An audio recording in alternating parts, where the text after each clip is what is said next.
Resale condos are all over the Greater Toronto area. Let's go through the pros and cons of all those buildings you see when coming into the city.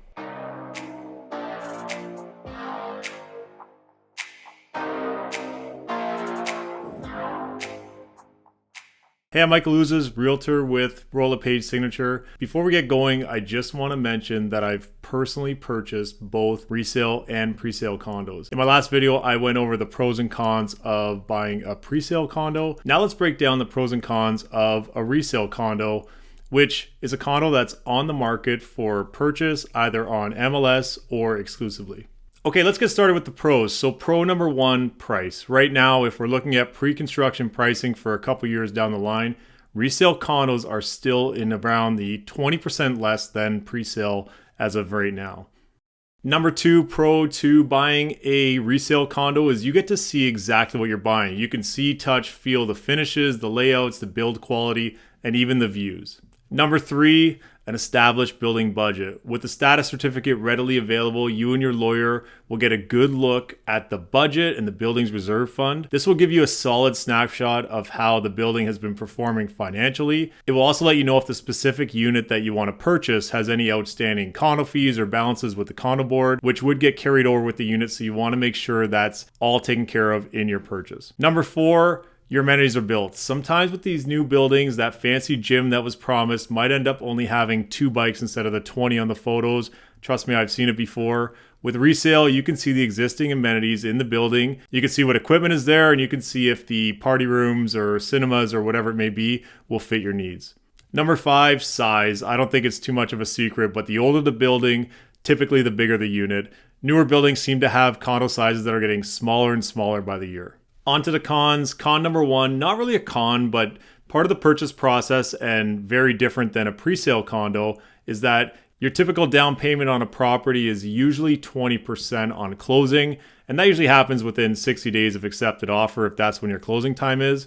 With pre-construction, you might not need to put down that 20% until 3 or 4 years down the line, or based on the increments that you sign on your contract. Con number two, inventory.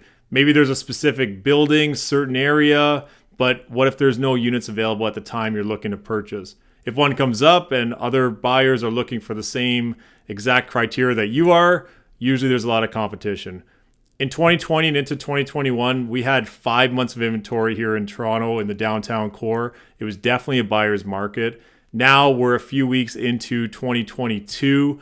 And we are down to 3 weeks of inventory. That means if no more listings come up in condos, which for the record, we are seeing more and more by the week, we would be sold out of units completely within 3 weeks. So very different than what we saw a year ago. However, the market has definitely picked up and we are seeing more buyers come back to the Greater Toronto area and the downtown core specifically. Con number three, units can be dated, not well kept. They might need renovations. For some buyers, this is an amazing opportunity. For other buyers, this is a definite con when looking at a property on the resale market. Con number four, amenities. Some buildings have older amenities. Maybe the gyms are dated, the party meeting rooms don't get used very often, and they don't really have the high level amenities that some of these new buildings do. Make sure when you are going to look at a resale condo, you check out the amenities and see if it's something that would work for you. Number five, although they've been established and the building is up and running, condo fees are usually higher in older buildings as they go up over time. On average, I would say 75 cents a square foot is pretty normal, and then they go up from there. I hope these pros and cons will help you when making your decision on buying a resale or pre-sale condo. I do specialize in both of these, so even if you're just thinking about a condo, feel free to book in a time with me for a chat in the link down below. Did I miss any pros and cons on either type of condo? Leave me a comment or send me a message anytime. As always, if you're interested in more real estate content, hit that like and subscribe button and follow me on all social media at Michael Ouzas Real Estate.